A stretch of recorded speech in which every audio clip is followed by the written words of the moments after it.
Sundar Pichai, could you tell us first off about the job situation with Google in Ireland? What are you at now? Where are you going in terms of the numbers?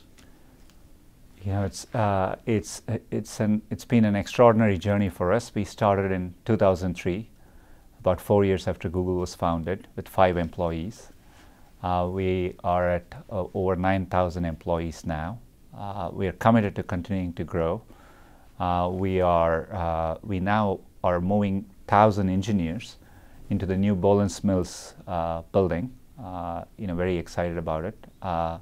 It is going to be a premier safety and security engineering center for all of Europe, and with some of the best talent in the industry. And so it's been an exciting 20 years, and I think it'll be an exciting 20 years ahead, and we're going to be continuing to invest in Ireland. We have invested over 1.5 billion euros over the past 5 years in Ireland, and so that gives an indication of how we are committed to the country. One of the things that people in Ireland have been concerned about is the changing corporation tax outlook at a global level. Is that something that concerns you, and what kind of impact might it have on jobs in Ireland in the coming years? No different at all. At a high level, Ireland is a unique place. It gives us a chance to attract the best talent in the industry. It's an optimistic place where we can think about technology and innovation. I think it'll serve a crucial role, not just in Europe, but helping drive transatlantic partnership. And so as a company, we are very committed. We have definitely supported OECD reform conversations, and we want to be a responsible player and support a global tax framework. But we are in Ireland for all the reasons I said earlier, and so we see it as a place where we can get access to the best talent, a very innovative climate to invest, and so we'll continue doing that. So you think people in Ireland shouldn't be worried about the changing corporation tax environment? Not at all. There is a lot of demand within Google to be in Dublin, and so we see it as an exciting place, and we are committed to continuing to invest there. You mentioned that the engineering team in Dublin is looking at online safety. Over the weekend, we've had a new piece of legislation from the European Union that's going to impose a lot more obligations on companies like yours to deal with issues of online safety and disinformation.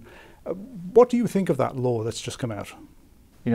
First of all, as a company, we've always wanted to be good citizens in every place we operate in. We realize these are important legislations for Europe, and we are looking forward to engage in regulatory dialogue and working constructively to implement the changes. The details matter, but just like with GDPR over the past few years, and as a company, we spent over 18 months getting ready, anticipating it, and making sure we are proactive about the changes. And we will approach it the same way. We realize these are important legislations and look forward to working. And I think Ireland will end up playing an important role there, and so look forward to engaging there as well. These new obligations are effectively calling on companies like yours to police a lot more content on the internet, looking for extremists, looking for criminal content, looking for disinformation. That's a particularly challenging obligation, is it not? But this is not new for us. I mean, this is at the heart of our mission to make sure we organize the world's information and make it universally accessible and useful. So in products like search, YouTube, raising high quality information, making sure we don't promote misinformation, have all been a big part of the work we've been doing for many years, and we've invested people and resources, including the work that's done out of our GSEC Center in Dublin. And so this will be a continuation of our work, but at the same time there are newer requirements in the legislation, and we will need to adapt to it, and we're committed to doing so. The Ukraine war that's going on now has led to a lot more disinformation and information flying around on the internet. How difficult is it for you to keep an eye on that sort of information? First of all, anytime you work through a situation like that, it raises challenges. It's a heartbreaking situation.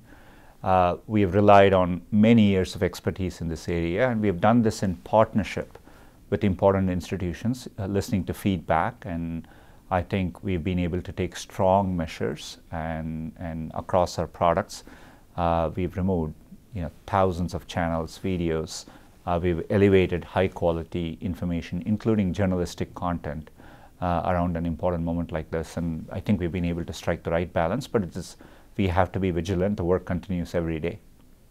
Do you think the kind of laws that are coming out of Europe now are going to set a template for regulation around the world? And are you happy to embrace this new regulatory climate that's emerging? Look, we've always had the view we will approach this constructively. We do worry about some of the unintended consequences, and we've been clear and public about our concerns. But it's also important that we adapt, anticipate, and constantly move ahead, and these regulations play an important role as well. In terms of how it plays out in the rest of the world, I think when it comes to what speech is allowed online, different countries have different norms and different expectations. So it's a societal thing, and so we want to do what's right for each society, and so I think there'll be variations in some of this thing. But GDPR ended up playing a bit more of a pivotal role in setting templates around the world, and so it depends on how it flows through the rest of the world. GDPR indicates an interest in Europe in privacy issues that may not perhaps be reflected elsewhere in the world. Has that been problematic for you to implement, or is it just another regulatory issue? No, as a company, we are deeply committed to privacy, and so we've called for comprehensive federal privacy legislation in the U.S.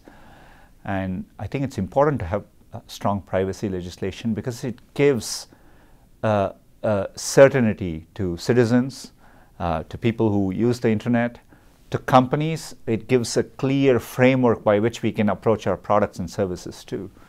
So we welcome thoughtful legislation. I think that's important given the scale at which technology works and impacts society.